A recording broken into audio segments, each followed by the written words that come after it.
बाजार में उतार चढ़ाव। निफ्टी ऊपरी स्तर से करीब 140 अंक फिसलकर 25,650 के करीब। वहीं बैंक निफ्टी ऊंचाई से करीब 400 अंक फिसलकर लाल निशान में। एचडीएफसी बैंक और एक्सिस बैंक से सपोर्ट। आईटी शेयरों में दबाव जारी। निफ्टी आईटी करीब 1.5% नीचे। इंडेक्स के सभी शेयर लाल निशान में। कोफोर्ज 3.5% कमजोर। एलटीआई माइंट्री 1.5% नीचे। विप्रो, इन्फोसिस, एम्फेसिस 1.5% तक गिरे। रीस्ट्रक्चरिंग के ऐलान के बाद यूपीएल के शेयर पर दबाव करीब 15% टूटा। नोवामा ने डाउनग्रेड करके होल्ड की रेटिंग दी। 816 रुपए का लक्ष्य दिया।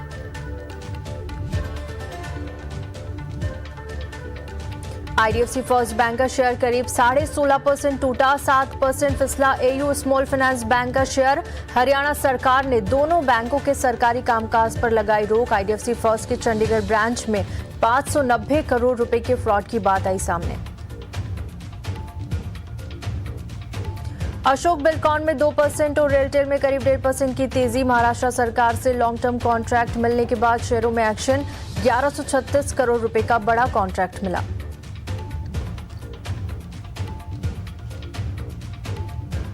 Clean max enviro energy solutions का आईपीओ पहले दिन अब तक सुस्त रिस्पांस। अब तक 3% भरा आईपीओ। 1000 से 1057 रुपए का प्राइस बैंड। कंपनी की 3100 करोड़ रुपए जुटाने की योजना। दूसरे दिन पूरा सब्सक्राइब हुआ गॉर्डियम आईवीएफ एंड विमेन हेल्थ का आईपीओ। 75 से 79 रुपए का प्राइस बैंड। कंपनी के 165 करोड़ रुपए जुटाने की योजना। और अमेरिकी सुप्रीम कोर्ट के झटके के बाद राष्ट्रपति डोनाल्ड ट्रंप ने सभी देशों पर 15% टैरिफ लगाया। कोर्ट के फैसले के बाद भारत अमेरिका के बीच ट्रेड डील साइन होने में देरी संभव। आज से अमेरिका में होने वाली चीफ ट्रेड नेगोशिएटर्स की बैठक टली।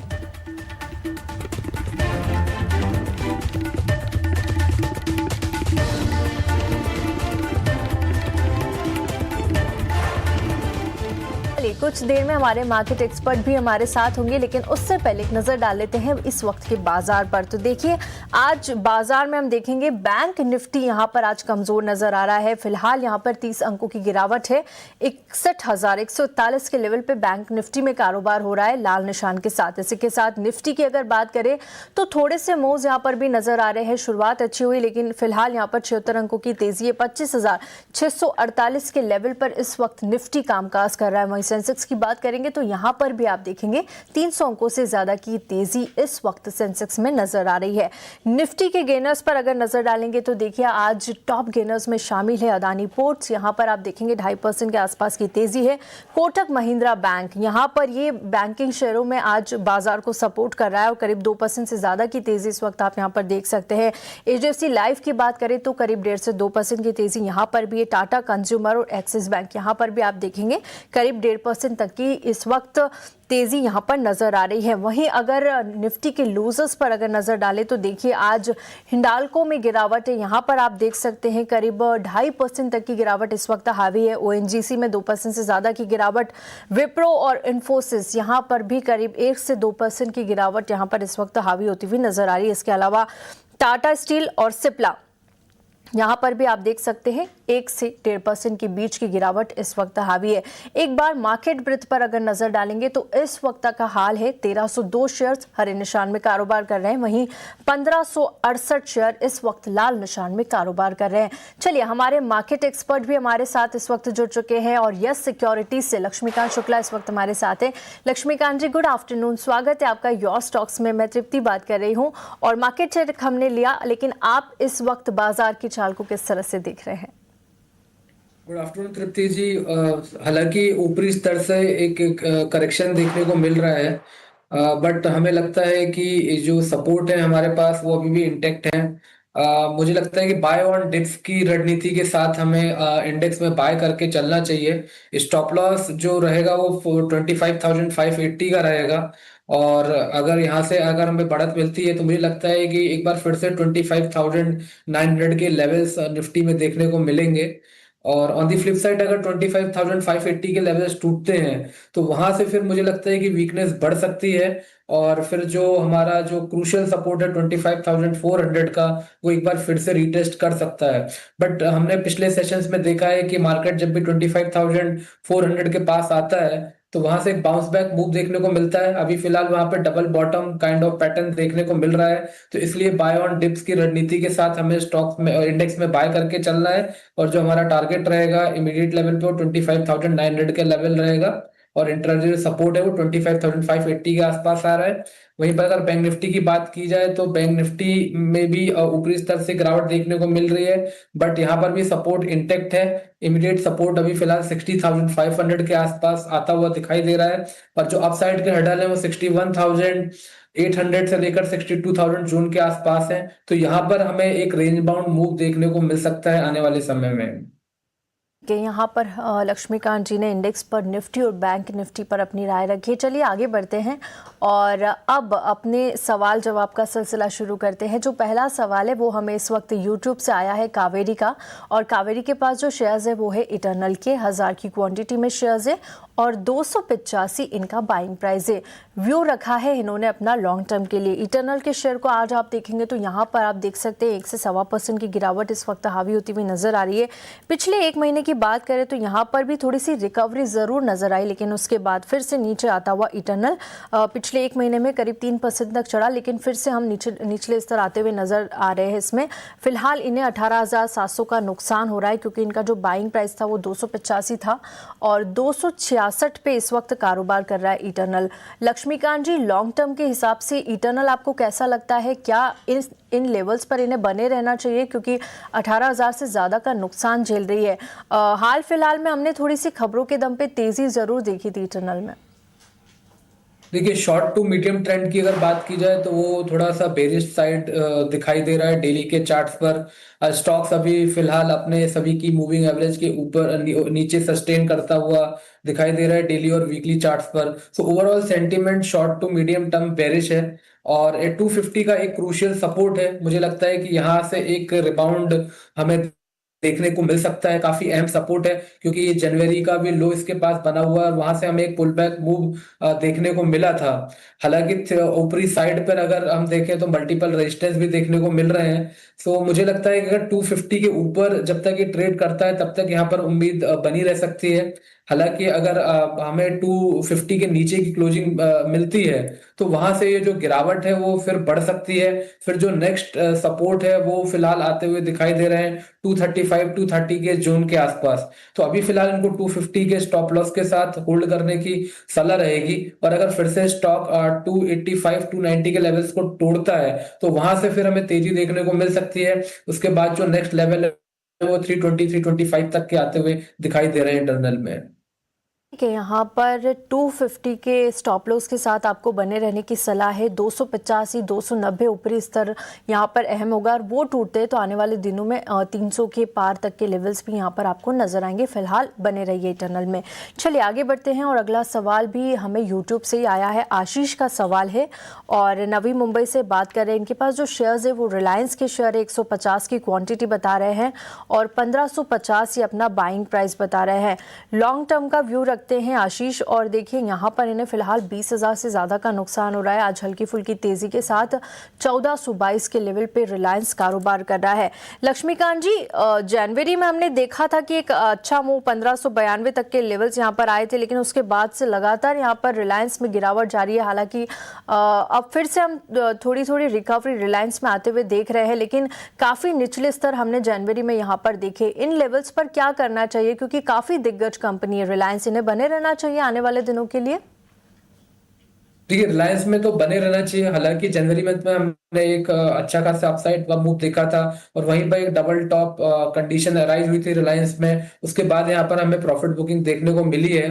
तो शॉर्ट टर्म पे तो ऐसा फिलहाल अभी कुछ चार्ट पैटर्न्स पे नहीं है, बट अगर हम लॉन्ग टर्म का स्ट्रक्चर देखें तो वहां पर जो अपसाइड का जो मोमेंटम है वो इंटेक्ट है। तो हमें लगता है कि यहाँ पर को बने रहना चाहिए। स्टॉप लॉस में सजेस्ट करूंगा 1330 का, मुझे लगता है कि जब तक इसके ऊपर रिलायंस ट्रेड करता है तब तक अपसाइड की जो एक्सपेक्टेशन है वो बनी रह सकती है। हालांकि जो इमीडिएट हर्डल है वो अभी फिलहाल 1500 के आसपास आता हुआ दिखाई दे रहा है। 1500 के लेवल्स टूटते हैं तो देन आफ्टर फिर से ये रिलायंस अपना जो अप बुलिश मूव है वो रिज्यूम कर सकता है। वहां से फिर हमें अपसाइड के मोमेंटम देखने को मिल सकते हैं 1600 से लेकर 1650 तक के। ठीक है, 1500 का लेवल अहम है, अगर वो ब्रेक होता है तो फिर से एक बुलिश मूवमेंट यहाँ पर नजर आएगा। फिलहाल 1330 के स्टॉप लॉस के साथ आप रिलायंस में बने रहिए। लॉन्ग टर्म की स्टोरी रिलायंस में मजबूत है। चलिए आगे बढ़ते हैं और अगला लाइव कॉलर इस वक्त हमारे साथ जुड़ चुके हैं प्रभ हमारे साथ इस वक्त जुड़ चुके हैं। प्रभ, गुड आफ्टरनून। आपका नाम क्या है, एक बार आप फिर से हमें दोहराएंगे? जी जी मैम, प्रभजीत सिंह है जी। प्रभजीत सिंह, ओके, बहुत बहुत स्वागत है आपका 18 नाउ स्वदेश पर। पूछिए अपना सवाल। जी मैम, मेरे पास ना क्लीन साइंस के 1000 शेयर हैं मैम, 900 की खरीद भाव पे। तो मैम मेरे को क्या करना चाहिए अभी? ठीक है, लक्ष्मीकांत जी इस वक्त हमारे साथ प्रभजीत सिंह जुड़े हुए हैं और इनके पास जो शेयर्स है वो है क्लीन साइंस के। 900 बता रहे हैं ये इनका बाइंग प्राइस और 1000 की क्वांटिटी में शेयर है। फिलहाल काफ़ी बड़ा नुकसान ये झेल रहे हैं। हालांकि आज 720 के लेवल पर हल्की फुल्की तेज़ी, करीब 1% के आसपास की तेज़ी के साथ कारोबार कर रहा है, लेकिन इनके बाइंग प्राइस से तो काफ़ी नीचे आ चुका है। क्लीन साइंस आपको किस तरह से लगता है, इसके चार्ट्स क्या आने वाले दिनों के लिए बुलिश लग रहे हैं? क्या कोई रिकवरी आपको दिख रही है और कब तक इन्हें बने रहना चाहिए या फिर इन लेवल्स पर एग्जिट कर लेना चाहिए? क्लीन साइंस का जो स्ट्रक्चर है वो काफी निगेटिव है और स्टॉक ने अभी कुछ दिनों पहले ही एक हॉरिजॉन्टल लाइन का ब्रेकडाउन दिया था 770 के नीचे। उसके बाद से यहाँ पर क्लियर डाउन ट्रेंड में स्टॉक ट्रेड करता हुआ दिखाई दे रहा है। डेली वीकली के चार्ट्स भी अगर हम देख रहे हैं तो वहां पर भी इस स्टॉक को कोई राहत मिलती हुई दिखाई नहीं दे रही है। तो ओवरऑल जो सेंटीमेंट है वो काफी बेरिश है। अगर शॉर्ट टर्म का पुल बैक हमें इनको मिलता है 760 से लेकर 770 के जोन के आसपास, तो वहां पर एग्जिट कर देंगे तो ज्यादा बेहतर रहेगा, क्योंकि इनकी जो प्राइजेस है वो काफी दूर है। वहां तक पहुंचने में अभी ऐसा कोई संकेत नहीं मिल रहा है चार्ट्स पर कि इनके जो प्राइजेस है जहां से इन्होंने बाय करके रखा है वहां तक पहुंचेगा। हालांकि एक शॉर्ट टर्म का पुलबैक मूव हमें 750 770 तक की रेंज देखने को मिल सकता है। तो वो एक मौका हो सकता है इनको एग्जिट करने का। दूसरे कई पीएसयू सेक्टर्स के स्टॉक्स हैं, वहां अगर ये बाय करेंगे तो फिर ज्यादा बेहतर रहेगा। ठीक है, 760 या 770 तक के लेवल्स यहाँ पर आते हैं तो वहाँ पर आप इस शेयर से एग्जिट कर सकते हैं, ये सलाह आपको मिल रही है। चलिए आगे बढ़ते हैं और अगले लाइव कॉलर इस वक्त हमारे साथ एस दास जुड़ चुके हैं। सर, आपका पूरा नाम आप बताएंगे क्या है? षणमुखा दास। षणमुखा दास, बहुत बहुत स्वागत है आपका 18 नाउ स्वदेश पर। पूछिए अपना सवाल। मैडम, मेरे पास स्विट्जरलैंड का 1000 share at the rate of 18 rupees. Okay, तो इसका क्या फ्यूचर प्रोस्पेक्ट है? I am a long term investor. Okay, ठीक है, ठीक है जी। तो यहाँ पे क्या है, अभी 2-3 इनका कंपनी का रिजल्ट आया हुआ है, वो बहुत बढ़िया रिजल्ट आया है। Instead of that the share price is